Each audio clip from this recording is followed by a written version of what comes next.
This is Gerard Ahern, Chair of the Board. I was on the Board of Appeals.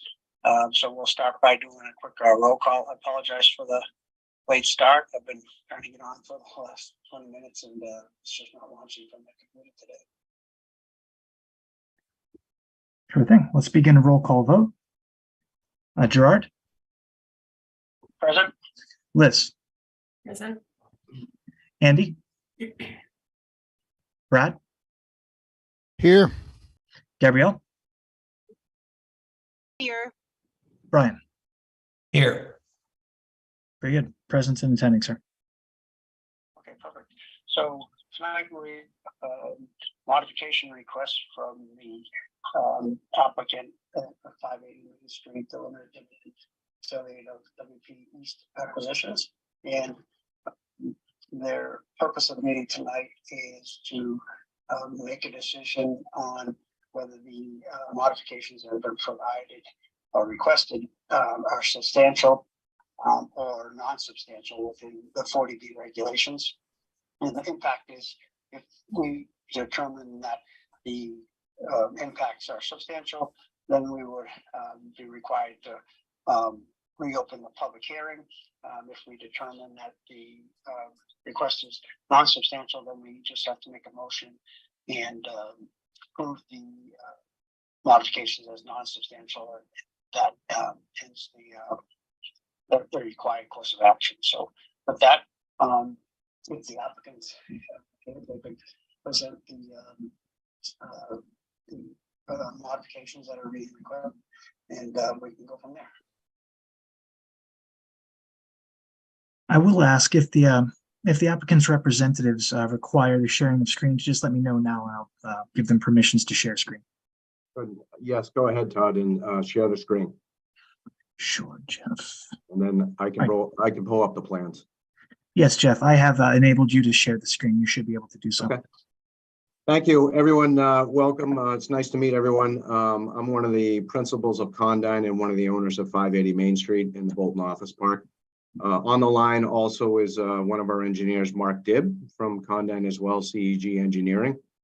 He's here as well. So again, as iterated, we're looking for a determination of insubstantial change with a modification of our parking lot to be constructed in the front of our office building at 580 Main.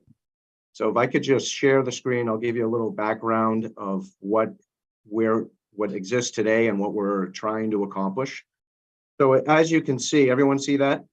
Yes, sir. Yes. The aerial? So Sure. right now we have two office pods, this office pod and the second office pod here. And we have our front parking lot that's located right in this location, which has a certain number of spaces. But as you can see, it also has an immense amount of curbing, driveways, everything else, and sidewalks that seems to not really flow that well. And then the second part of our parking, what exists today, is this large lot that's at the rear of the site. So this parking lot here was originally constructed when Flatley developed the building way back in the 80s, where a future pod was planned here, and then a fourth pod was planned here. So the maximum car parking was in place at the outset when he constructed that way back when. So as part of, and I'm going to just switch screens. So as part of the WP acquisition development that's going at the rear of the site, you can see the impacts of what's going to happen with the rear parking lot will go away. So this rear parking is removed. We are tearing down this second office pod.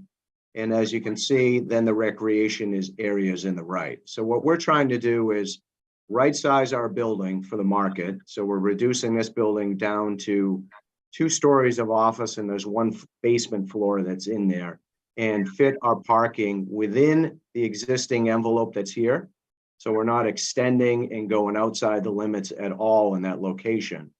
But what we're allowed to, based on design that we have placed, we can fit approximately 135 spaces in there, which, if I just get that plan up, you can see in the locations in here, that's about a total of 135 spaces, including our ADA handicap, which is now closer to the building, which we actually like.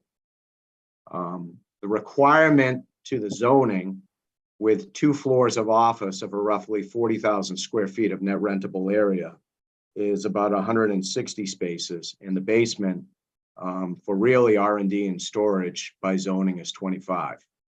Now, we've owned the office building since 2007. We've never had a full parking lot, and I think what the uses have kind of modified and changed in the area, where inside the building, and Todd's been through on, a brief tour, that there's a lot more labs and tables and things like that that are there, and it's not an extensive call center or things like that that it was originally intended to be. So we are planning on trying to construct this in the front of the building, new landscaping and new electric poles and light poles for the parking lot would be done in that location. And it's important that we do this because this accommodates the acquisitions that's going in the back. So we're forfeiting about 50,000 square feet of office building in order to bring a higher tax revenue with a multifamily development of the rear properties to be developed on the site. So we're looking for determination of insubstantial change. We think it's a great modification to the park, to the building. We love it for the town, and I think for us, it's exactly the right size number of spaces that I think that we need for the office building that we're. And that building will be right size for the market of roughly about 60,000 square feet.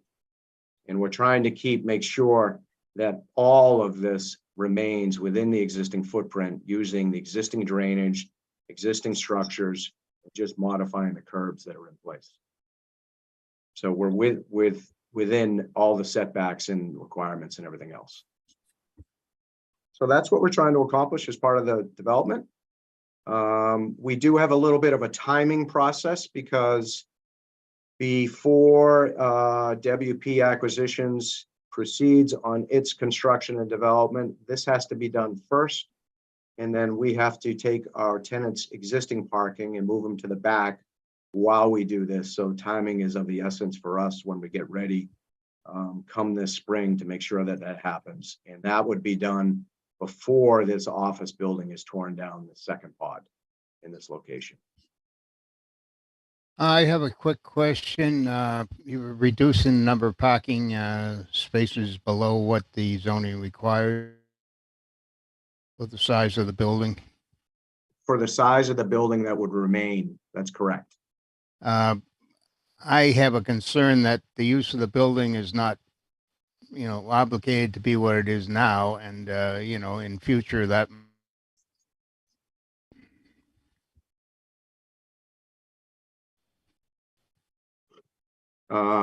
Understood, but I think what we're, with what we're facing in the market and what we're seeing today, and I understand that 10 years down the road, who knows what it could be, but what we're seeing today is the number of spaces and the size of the parking sufficient, very sufficient for what we have in place. And this building has been operating probably at about a 30% occupancy. So we've been sitting with 70,000 square feet of vacancy, and the 495 office market isn't at a high strength right now where alternative uses are being presented to themselves. So, we really have gone through a painstaking process to carry this building and support it and provide the tax base to the town of Bolton as well. Now, by tearing down this section of the building and getting the multifamily development going behind us, it's a major enhancement for the town, not only replacing the lost tax revenue of the building we're tearing down, but of the new additional valuation that's brought on in the new building. And over long term, yes, I do see more carpooling. Yes, I do see more alternative modes of transportation. And as you're all on screen right now, Zoom is here to stay. And you'll see going forward that, is everyone ever going to go back to work 100%? I don't see it for quite a while because the technology is here. One other hearing was I requested an impact statement from your company, and and that was an argued point, and it was agreed that you would have some kind of financial.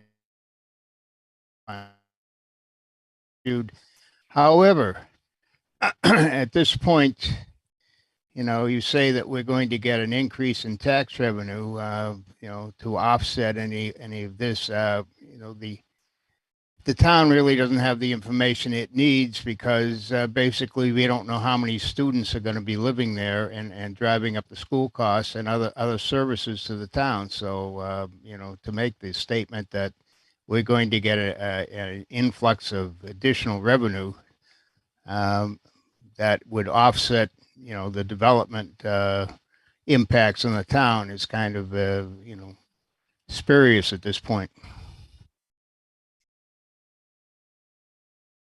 Well, I can't speak for WP Acquisitions and the development behind us, but all I can speak is for the property that we own that's up front and the entire property that we own existingly. And this is all pending final approvals from their development, whether we tear down the office pod and we proceed on the replacement of the parking lot. No, I understand. If they don't get their approvals, then this doesn't go forward. I understand. I just had to ask the question to try to see if we can get an answer. That's all. Okay. So I have two questions. First of all, can you just clarify again the number of spots that you will have with this new parking lot is less than what is required? Is that what I'm understanding? That is correct. So doing a quick calculation, can you see that on the screen right there? Yes. Yep. So we have 2 floors of 40,000 square feet in Yep. that section, which would require 160 spaces, and then a basement floor, which is kind of storage. There's a little bit of R&D down there as well, which requires 25 spaces. Okay, I So see. that's 185, and what we're And your proposing proposing is 135. I see that now. total of 135. Okay. Correct.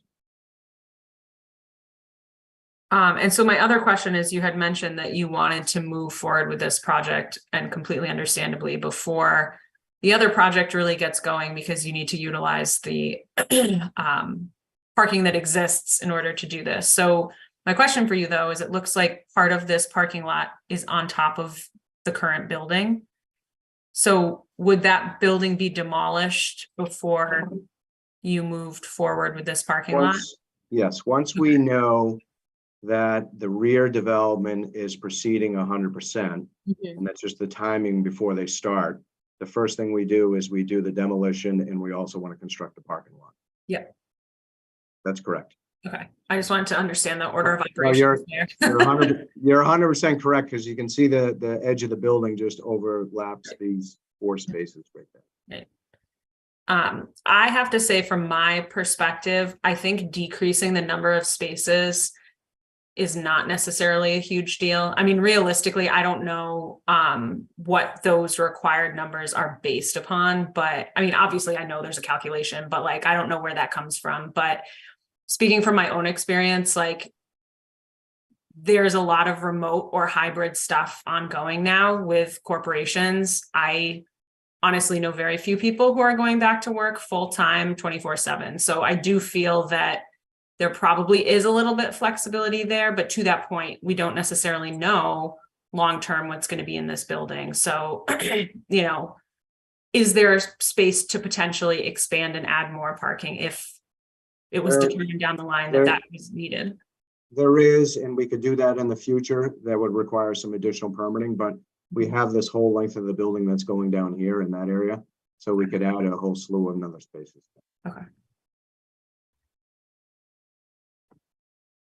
Spaces do you think you could get in that area? Probably at least, hang on. Sorry about that. I'm just zooming in and things happen a little bit slower. So if I took this whole row that's here, this whole row is 20. And thinking that I can do a row here and do a row there, there's probably about 40 spaces. So you're probably pretty close to that number. Well, that makes me feel better that we have some expansion capability, assuming, you I don't know whether this needs to have an appeal or not, quite frankly. It's kind of in one of those gray areas, but, I guess I would want to restrict that area to future development so that if we do need the extra parking, there isn't something placed there that would prohibit that. Right, To we the chair, have- if I may.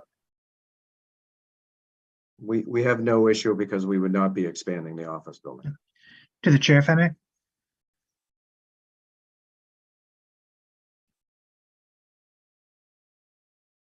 Gerard, sir?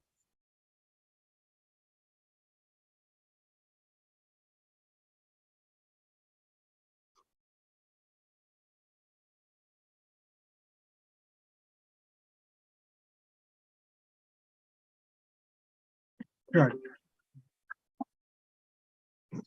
Oh, good, sir. How are you? Yes, I.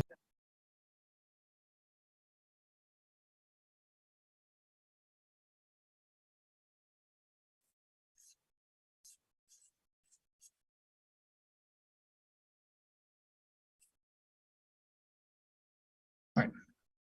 Very good. Hang on. I have you on. I have you on speaker, Gerard. Okay, perfect. So I know, Andy had a question, but I don't know if he's coming through. Oh, you should also mute your speakers as well so they don't cross over each other.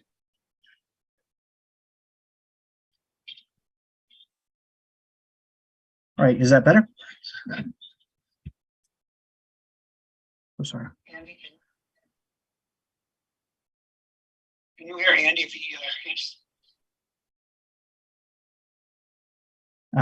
Andy, can I hear you? Can you speak, please?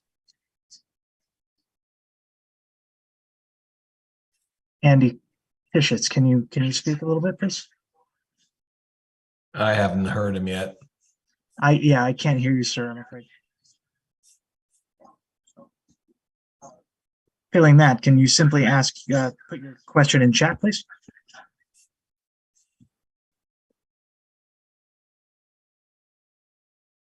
So I had a question.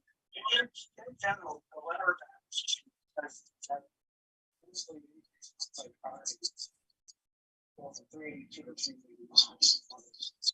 so is that correct?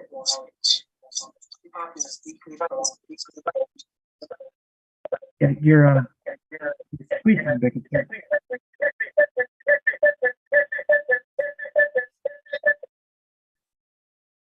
Hey, can you folks hear me now? Yes, I can. I'm sorry about that. I have to call in on my phone. I'll call you later. I do have one question to clarify. Are we acting on the recently approved comprehensive permit, or are we taking action on the original special permit from 1980 or whenever it was, or is it a combination of both? No, sir. To the chair, may I answer the question, please? I'll just go ahead and answer the question. We're acting on a request for them to, they're seeking an adjustment here to at least inform us of a proposed change. The proposed change is what's found within the plan here, as well as the memo that I shared with the board earlier. Largely it relates to the parking numbers as well as the other changes stipulated within the memo that I sent out. Also alongside that was a rubric of what constitutes a substantial or insubstantial change under 760 CMR. You can find literally the criteria there taken almost verbatim from the statute as well. So we're not acting on the approved comprehensive permit or anything previous to that. This is simply a request of them seeking a requested change, and for us to determine whether or not this satisfies as a substantial or insubstantial change under 760 CMR 56, I want to say 56, so 2 or 3. So that's the scope of this hearing, is to only see if their proposed changes satisfy a substantial or insubstantial change. That's all. But I still don't understand. Is it an insubstantial change to the comprehensive permit that we just approved recently? Yes, sir. Yes, sir. Yes. Okay. And the comprehensive permit we approved recently didn't discuss any changes to this parcel.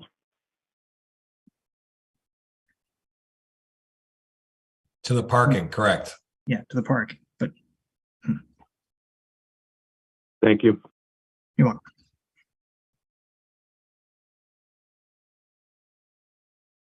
All right, Gerard, are you able to speak and use your microphone properly? Is everything okay there?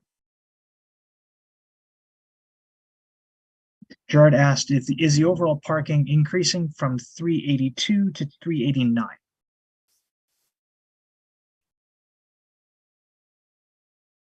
Did the applicant answer that? No, this parking here is just the total of 135 that's proposed. Okay. Has no impact of WP acquisitions parking in the numbers that they're proposing. Very good. I will bring him back on the speakerphone here. One other quick question. Did the planning board review this permit? I understood that there was some kind of a meeting to go over the old, Flatley permit.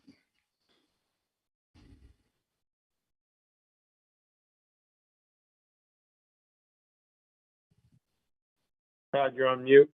Yes, I have it. So sorry about that. I was working with Gerard to get his voice back on. The planning board, I heard a question about whether the planning board has had a chance to review this project. Is that what you asked, sir? I was just asking because there was some question about when this project was going to go forward, that this was a special permit issued by the planning board, and to knock down the building and other issues was something that I thought was going to be run through the planning board, just as I don't know what the issues were, but I just didn't know whether that happened. No, sir. Matters of comprehensive permits, the sole permit granting authority for comprehensive permits throughout the state, throughout the Commonwealth, is the Zoning Board of Appeals or equivalent. I haven't had any other impact with this exact parcel within the Okay, just a question. I'm sorry. Oh no, it's quite all right. It's quite all right. So, can you hear me, Todd? Yes, I can, sir. You're on speaker. Okay, so I think for me, the only confusion is, so I read through the letter that came in, and basically, with regard to Andy's point about this being the current 580 million comprehensive permit that was approved for the end of last year. Yes. That in summary, it sort of says there's no changes to the number of residential buildings for proposed unit count, the bedroom mix, or the building heights, right? Yes. So, I mean, to that extent, those are key components of why it potentially is non-substantial changes. But then there's a statement in there that says an ancillary increase in on-site parking from 382 record permit to 389 is provided on the revised drawings. So it looks like we have a reduction in parking. Is it made up somewhere else? Is that why there's an increase of 7 units, 7 parking, on-site parking somewhere? I guess within garage D, is that what's happening? We'll make up some space in a different garage.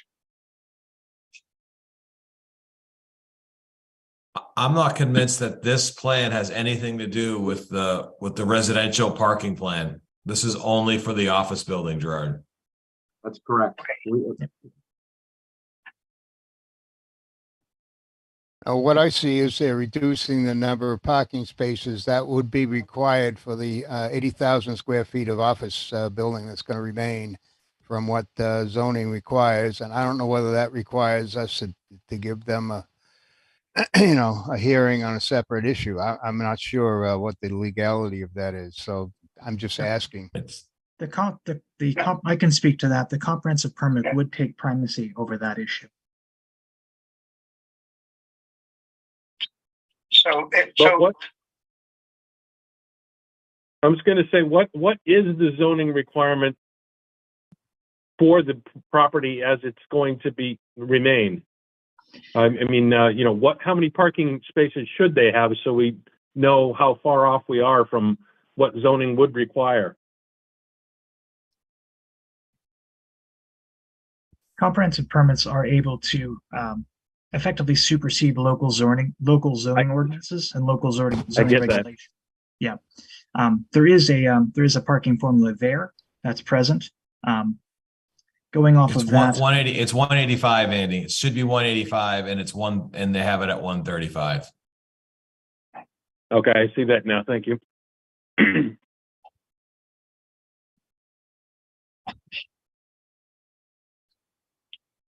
And just remember that we do have the ability to dot in future spaces if needed.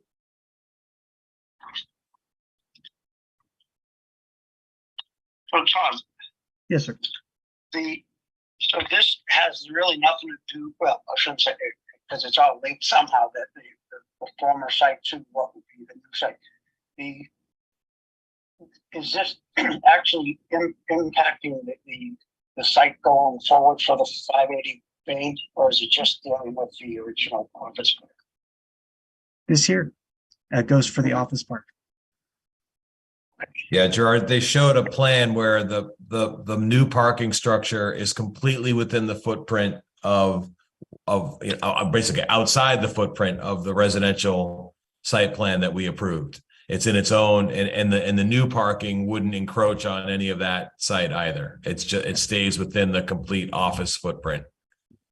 It just expands, within itself. I don't know if you can see the screen, but it does not impede into the residential project. It stays within its own footprint. Yes, Right. and keeping this within the scope of this particular appearance, the matter at hand of the parking reduction or increase is not one of the criterion for determining whether or not this is a substantial or insubstantial change. Right. But I guess the question that I've had a little bit, and I think because it seems like it's being offset by the building thing of the existing office park, not necessarily related to what would be the project that is currently approved by under the comprehensive permit. Is that correct? I believe so. My So only, is this the right avenue for them to come to request that relief from the permit versus from whatever permit that they have the rights for that parking under there? Well, that would be for the matters of that. No, well, this would be the proper area, but they wouldn't need to reappear for that matter, because that particular parking requirement is not one of the criterions listed under what is a substantial or insubstantial change. That they would need to reappear for that motion. No, I understand. Right. So if I guess my only concern now is that if the kind of guarantees on parking, that if we have some kind of conflict that develops between the residential area and the office area in the future, that's, if people I say, guess right from the office part, I mean from the 40B perspective and the units that are there, there's no degradation in office in parking units, correct? It's No. only within the office building components that, right, once they demolish it and have a smaller space, they won't need as many parking spaces, they believe. Correct. Yeah, okay. So, and I know we did have Joe Pesnola review this. Joe Pesnola was our 4B consultant on this job, on this project and permit application. And Joe did he send a letter or was it just an email? I can't recall. He sent an email. Yeah, he opined that he believes this would be a non-substantial change. Yes, both he and I reviewed this project individually without peas and carrots mixing, and both he and I arrived at the same conclusion that this is an insubstantial change under the criterions under 760 CMR. Okay. I would agree that it's an insubstantial change to what we approved. Yeah, I don't really see a big impact on the actual 40B side of the project. So I would agree with that as well. I would concur.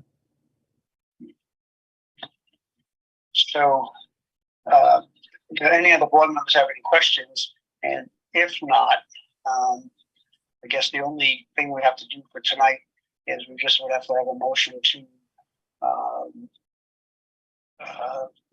to state that our determination is that the board found the requested modifications are non-substantial with regard to the 40 permit.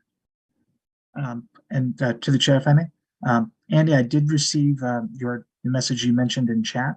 I can go ahead and send that email to you. Actually, I can forward that over to you, even though it's already in your inbox. The letter from Mr. Pesnola. I was not receiving emails at my work address, so I don't have that. Oh, I see. I will. I went ahead and forward that over, but I'll do so again, sir. Just give me but one moment.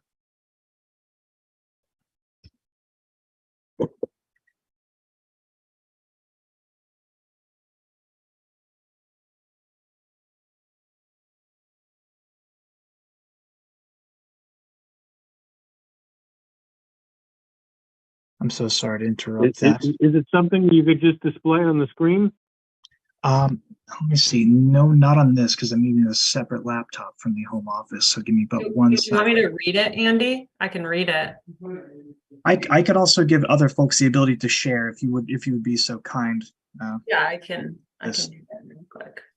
Thank you. Let's see. Takes a team. All right, can you see my screen? Yep. Yes, ma'am. Right, so Yeah. this Could you is just box the, down a little bit, Liz? maybe. Ken? And zoom in with control and mouse wheel. There you go. Yeah, there you go. Is that any better? Sorry, it's my inbox, so it's weird. So this is the email from Joe. Right. So when I was first notified from Todd about the proposed amendment, I forwarded the documents over to Joe. And as you say, I hope all this went through. He says the applicant is. Can you read a little better, Liz, because it's in front of you? It's small on my Yeah. screen. So Gerard sent an email to Joe asking him, or keeping him in the loop with the Main Street 40B project. He said attached is a letter requesting modifications to the permit purported as non-substantial. Please let me know if you have any concerns. So Joe's response was, Gerard, all is well with me. I hope your holidays are going well. I see this as an insubstantial change based on the guidance outlined in 760 CMR 556. The applicant is required to provide final plans as part of the comprehensive permit conditions. Your board may and should have those final plans reviewed by your peer review consultant. I see no need to deem these changes substantial, requiring you to reopen the public hearing. Which is why I think we determined this wasn't a public hearing. Right. All right, well, the process is first, we would have to, if we deemed it as substantial, then we would have to open the public hearing. So the first step is first to look at the request and make the determination as it is substantial or substantial. That's the purpose of tonight's meeting. Yeah. But we did, so if people had questions or if it was tricky, I figured we'd ask both of Joe's opinion where that this is his, what he does for his life. This is living, so. As well as he's a housing, expert as well. So that's two probably sources. Yeah, Mr. Pesnola has a very substantial reputation within this narrow field, within the narrow field that is housing policy. Yeah. So then back to my my previous comment about, so the only way we would have to do to wrap up tonight would be to entertain a motion to deem the requested modifications as non-substantial with regard to 40B requirements. And if that motion were to pass, then we don't be going further as far as public hearing.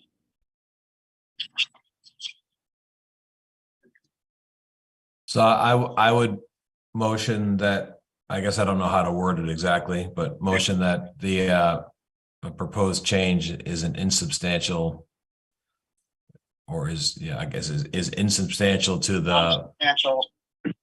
That's great. non-substantial in accordance with the 40B regulations or guidelines. Sure, I couldn't exactly hear what you were saying there, Gerard, but I was saying non-substantial with respect to the 40B. The regulations are under 760 CMR 56, if I recall. I'm not exactly sure how to word that. So I can recommend if you like. sure. I would recommend that we make a finding or make a determination that the proposed changes are insubstantial under the comprehensive permit regulations under 760 CMR 56. Second. That works. Okay, so roll call vote to, Yes, on that motion. very good. I will begin with Gerard, Yes. Brian, Yes. Andy, Yes. Liz, Yes. Brad, Yes. Gabrielle. Yes. And with that, motion carries. Thank you, everyone. We're all set then. Good luck. Have a good night. And Take care. let's hopefully we can get this moving forward. Yeah. Oh, Thank by you. the way, whenever you have a chance to get those construction cost estimate over to me, I would like to direct that to building department because they've been pretty anxious to see exactly what the valuation looks like. Thank you. Thanks, everyone. Bye. Take care. I have one question, Todd. Yes, sir. Procedurally, would all of the members be voting on this issue, despite the fact that not all members may have been voting on the comprehensive permit itself? Given that this particular motion only requires a simple majority, only 3 folks would be needed to satisfy that provision. And we comfortably have that 3 out of 5 majority. Just making sure, that's all. No, not to worry, sir. Thank you. Thank you. Have a good night. Good night. All right. Take care, everyone. Have a good evening. Folks, Bye. thanks for your help, Todd. I don't know why it didn't work so well on technology time. Not to worry. Not to worry. Anytime. Right. Take care, Bye, everyone. folks. Have a good night. All right. Thanks, everybody. All right. Bye. Bye.